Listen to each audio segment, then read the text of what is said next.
Then it was spring, and I heard the gossip that was everywhere now, and people said it was really the son of the Great Spirit who was out there. That when he came to the Washishus a long time ago, they had killed him. But he was coming to the Indians this time, and there would not be any Washishus in the New World that would come like a cloud in a whirlwind and crush out the old earth that was dying. This, they said, would happen after one more winter when the grasses were appearing. I heard many wonderful things about the Wanikia that men had seen and heard, and they were good men. He could make animals talk, and once while they were with him, he made a spirit vision, and they all saw it. They saw a big water, and beyond it was a beautiful green land, where all the Indians that ever lived, and the buffalo, and the other animals were all coming home together.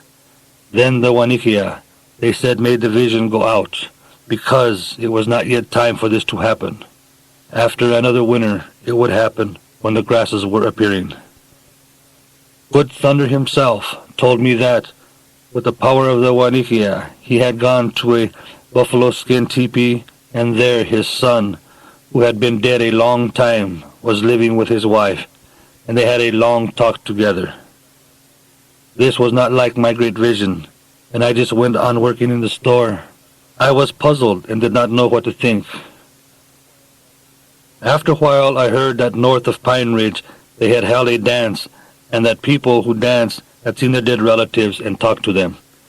The next thing I heard was that they were dancing on Wounded Knee just below Manderson. I did not believe yet, but I wanted to find out things, because all this was sitting more and more strongly in my heart since my father died. Something seemed to tell me to go and see. For a while I kept from going, but at last I could not any more. So I got on my horse and went to this ghost dance on Wounded Knee Creek below Manderson.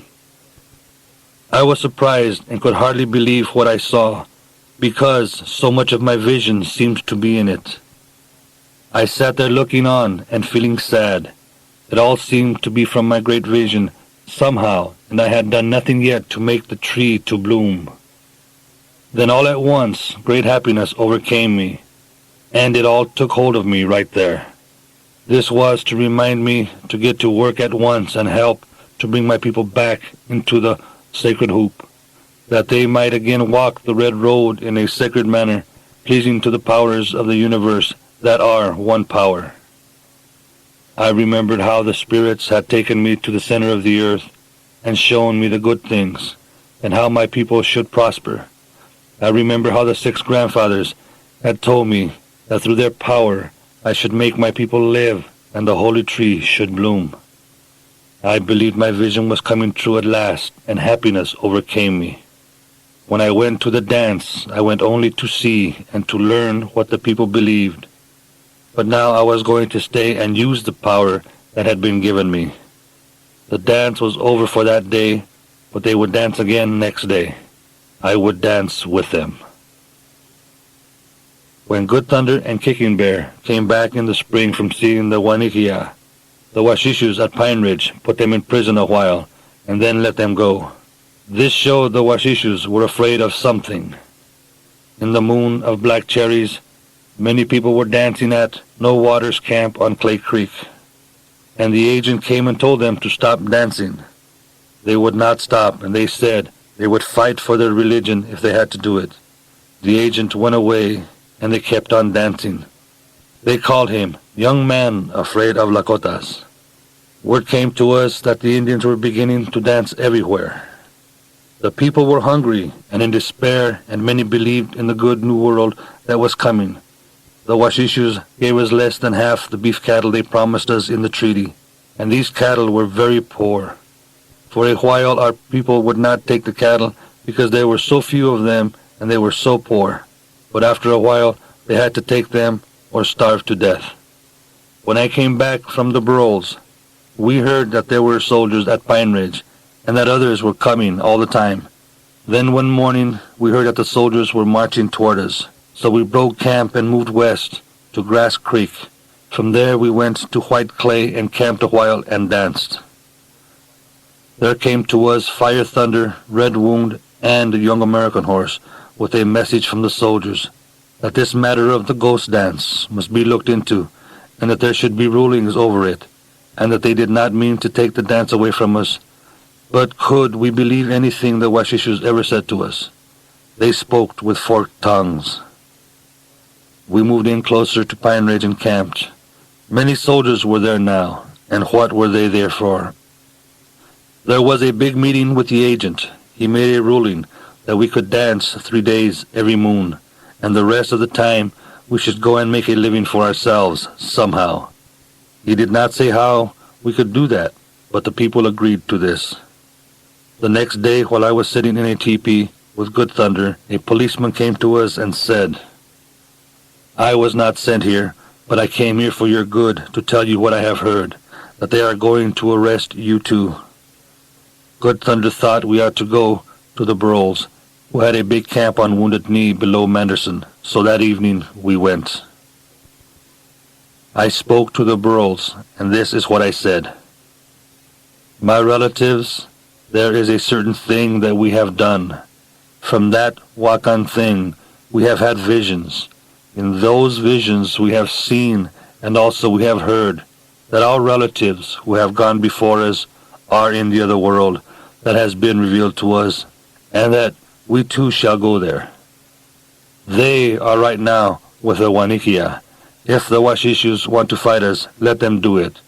Have in your minds a strong desire and take courage. We must depend upon the departed ones who are in the new world that is coming." More Burrells came, and we all broke camp, moving down the Wounded Knee to Smoky Earth River. There a Black Robe came and tried to coax us to return. Our people told him that Washishu promises were no good, that everything they had promised was a lie. Only a few Ogalalas turned back with the Black Robe. American Horse and Fast Thunder came to us. They were both chiefs, and they came to bring us into Pine Ridge. We had to obey. The Burrells would not obey and tried to keep us from going. They struck us, and there was quite a struggle for a while. But we went anyway, because we had to go. Kicking Bear stayed with the Burrells that time, but he came to the Pine Ridge a little later. A very few of the Burrells went along with us. It was about this time that bad news came to us from the north. We heard that some policeman from Standing Rock had gone to arrest Sitting Bull on Grand River, and that he would not let them take him. So there was a fight, and they killed him. It was now near the end of the moon of popping trees, and I was 27 years old. We heard that Bigfoot was coming down from the Badlands with nearly 400 people. Some of them were from Sitting Bull's band. They had run away when Sitting Bull was killed and joined Bigfoot on Good River. There were only about 100 warriors in this band, and all the others were women and children and some old men. They were all starving and freezing, and Bigfoot was so sick that they had to bring him along in a pony drag.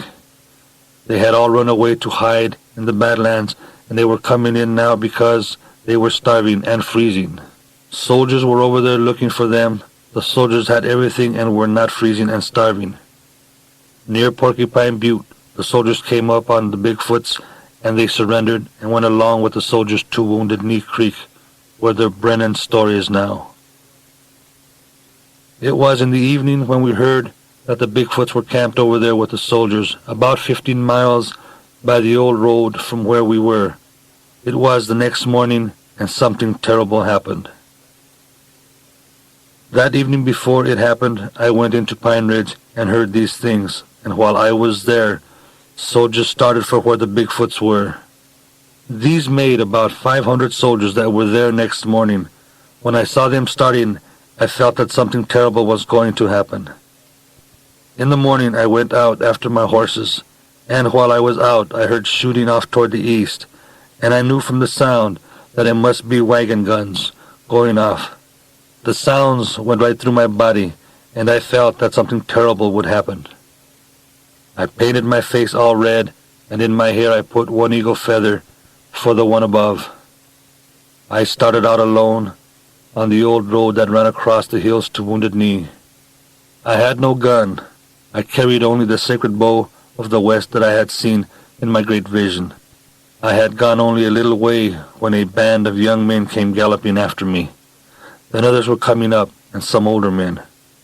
We rode fast, and there were about 20 of us now. The shooting was getting louder. In a little while, we had come to the top of the ridge, where looking to the east, you can see, for the first time, the monument and the burying ground on the little hill where the church is. That is where the terrible thing started. Just south of the burying ground on the little hill, a deep dry gulch runs about east and west, very crooked, and it rises westward to nearly the top of the ridge where we were. It had no name, but the Washishus sometimes call it Battle Creek now. We stopped on the ridge, not far from the head of the dry gulch. Wagon guns were still going off over there on the little hill.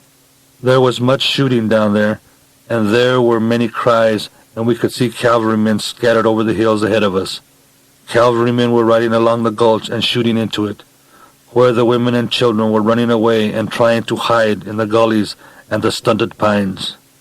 A little way ahead of us, just below the head of the dry gulch, there were some women and children who were huddled under a clay bank, and some cavalrymen were there pointing guns at them.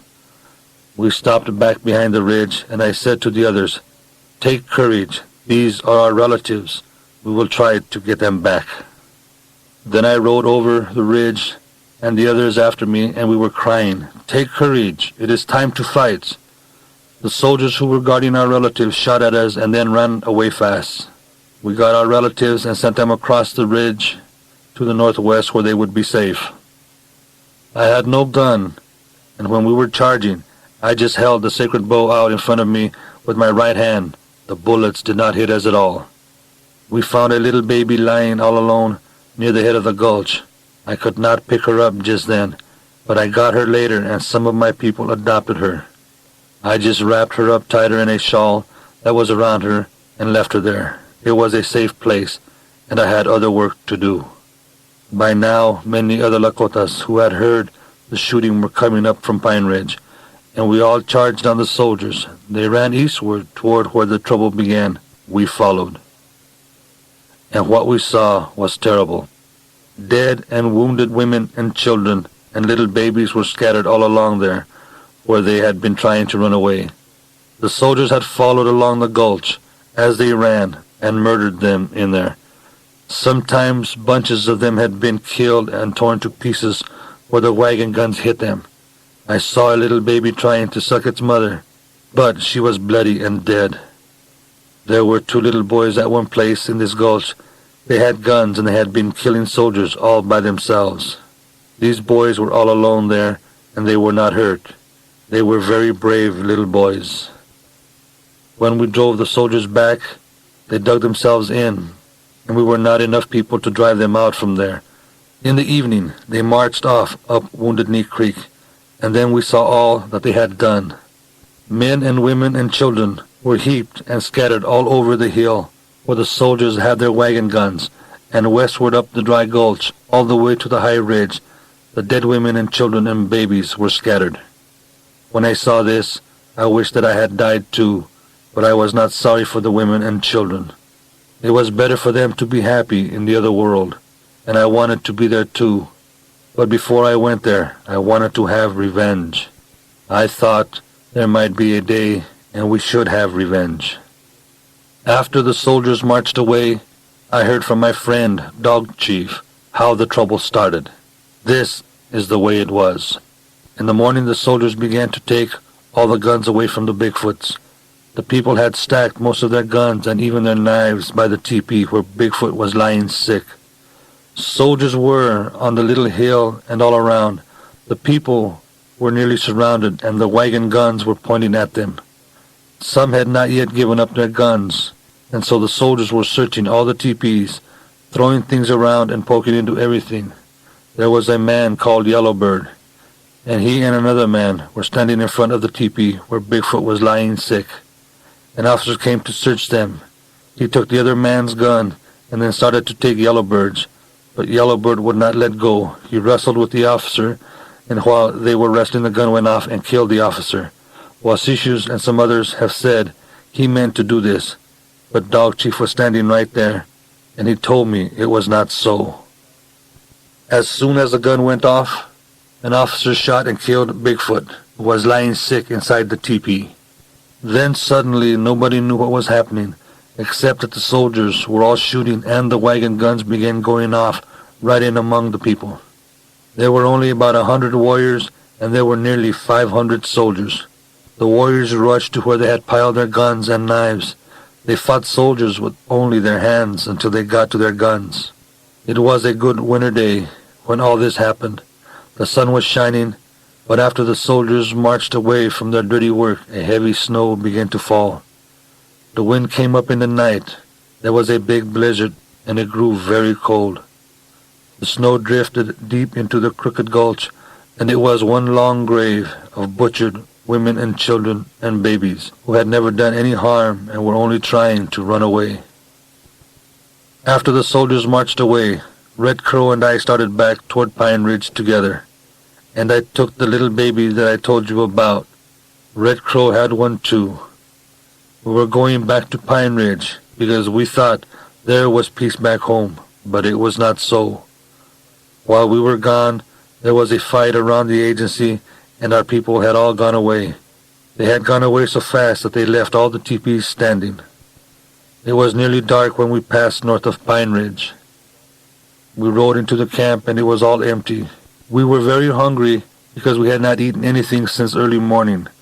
So we looked into the teepees until we saw where there was a pot with papa cooked in it. We sat down in there and began to eat. While we were doing this, the soldiers shot at the teepee, and a bullet struck right between Red Crow and me. It threw dust in the soup, but we kept right on eating until we had our fill. If that bullet had only killed me, then I would have died with papa in my mouth.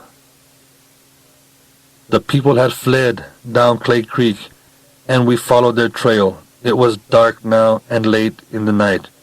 We came to where they were camped without any teepees. They were just sitting by little fires, and the snow was beginning to blow. We rode in among them, and I heard my mother's voice. She was singing a death song for me, because she felt sure I had died over there. She was so glad to see me that she cried and cried. Women who had milk-fed the little babies that Red Crow and I brought with us. I think nobody but the little children slept any that night. The snow blew, and we had no teepees. When it was getting light, a war party went out and I went along, but this time I took a gun with me. When I started out the day before to Wounded Knee, I took only my sacred bow, which was not made to shoot with, because I was a little in doubt about the Wanikia religion at that time, and I did not really want to kill anybody because of it. But I did not feel like that anymore. After what I had seen over there, I wanted revenge. I wanted to kill. So we struck west following a ridge to where the fight was. It was close to the mission, and there are many bullets in the mission yet. From the ridge we could see that the Lakotas were on both sides of the creek and were shooting at soldiers who were coming down the creek. As we looked down, we saw a little ravine, and across this was a big hill. We crossed and rode up the hillside. They were fighting right there, and a Lakota cried to me, "Black Elk, this is the kind of a day in which to do something great." I answered, "How?" Then I got off my horse and rubbed earth on myself to show the powers that I was nothing without their help. Right below me the soldiers were shooting, and my people called out to me not to go down there, that there was some good shots among the soldiers, and I should get killed for nothing. But I remembered my great vision, the part where the geese of the north appeared. I depended upon their power. Stretching out my arms with my gun in the right hand, like a goose soaring when it flies low to turn in a change of weather, I made the sound the geese make, brup, brup, brup. And doing this, I charged. The soldiers saw and began shooting fast at me. I kept right on with my buckskin running, shot in their faces when I was near, then swung wide and rode back up the hill. All this time the bullets were buzzing around me, and I was not touched.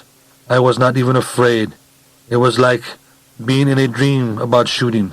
But just as I had reached the very top of the hill, suddenly it was like waking up, and I was afraid. I dropped my arms and quit making the goose cry. Just as I did this, I felt something strike my belt, as though someone had hit me there with the back of an axe.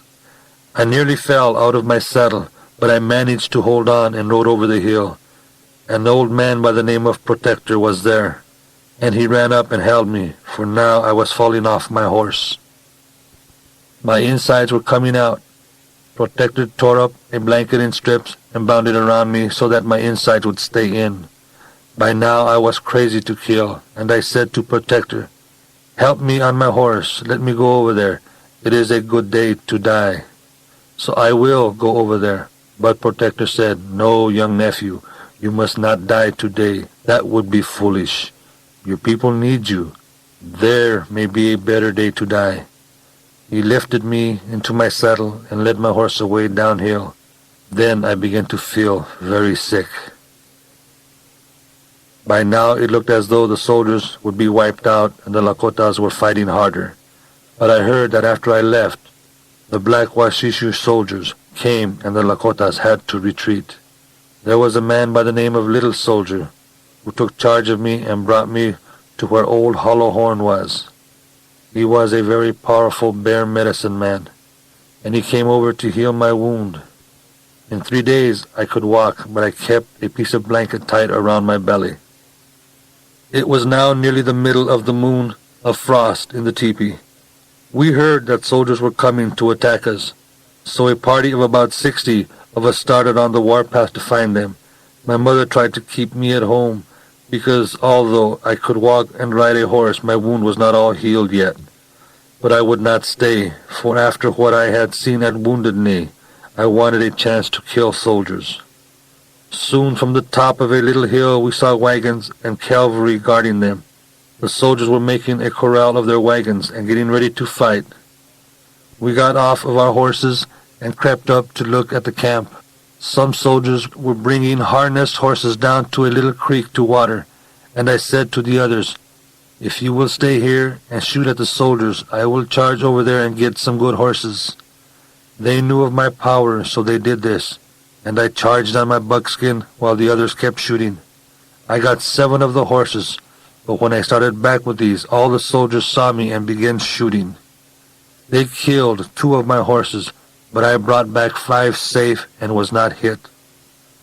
By now, more cavalry were coming up the river, a big bunch of them, and there was some hard fighting for a while, because there was not enough of us. We were fighting and retreating. But the soldiers did not follow us far into the Badlands, and when it was night, we rode back with our wounded. We wanted a much bigger war party so that we could meet the soldiers and get revenge. But this was hard because the people were not all of the same mind, and they were hungry and cold.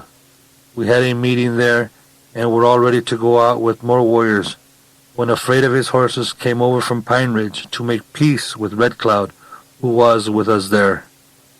Our party wanted to go out and fight anyway, but Red Cloud made a speech to us, something like this: "Brothers, it is a very hard winter.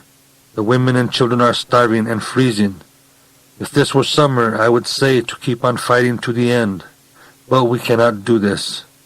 We must think of the women and children, and that is very bad for them. So we must make peace, and I will see that nobody is hurt by the soldiers." The people agreed to this, for it was true. So we broke camp next day and went down to Pine Ridge, and many Lakotas were already there. Also there were many soldiers. They stood in 2 lines with their guns held in front of them as we went through to where we camped. And so it was all over. I did not know then how much was ended. When I look back now from this high hill of my old age, I can still see the butchered women and children lying heaped and scattered all along the Crooked Gulch, as plain as when I saw them with eyes still young. And I can see that something else died there in the bloody mud and was buried in the blizzard. A people's dream died there. It was a beautiful dream. And I, to whom so great a vision was given in my youth, you see me now a pitiful old man, who has done nothing, for the nation's hoop is broken and scattered. There is no center any longer, and the sacred tree is dead. Therefore I am sending a voice. Great Spirit, my grandfather, forgetting nothing you have made, the stars of the universe and the grasses of the earth. You have said to me when I was still young and could hope, that in difficulty I should send a voice 4 times, once for each quarter of the earth, and you would hear me. Today I send a voice for a people in despair. With tears running, O Great Spirit, my grandfather, with running tears, I must say now that the tree has never bloomed. A pitiful old man you see here, and I have fallen away and have done nothing. Here at the center of the world, where you took me when I was young and taught me.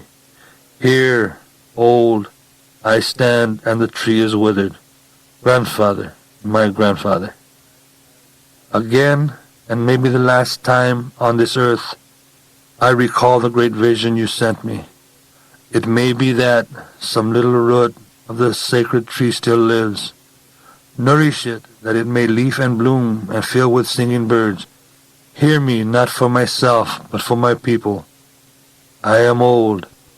Hear me, that they may once more go back into the Wakan hoop and find the good red road, the shielding tree. In sorrow, I am sending a feeble voice. O 6 powers of the world, hear me in my sorrow, for I may never call again. O make my people live.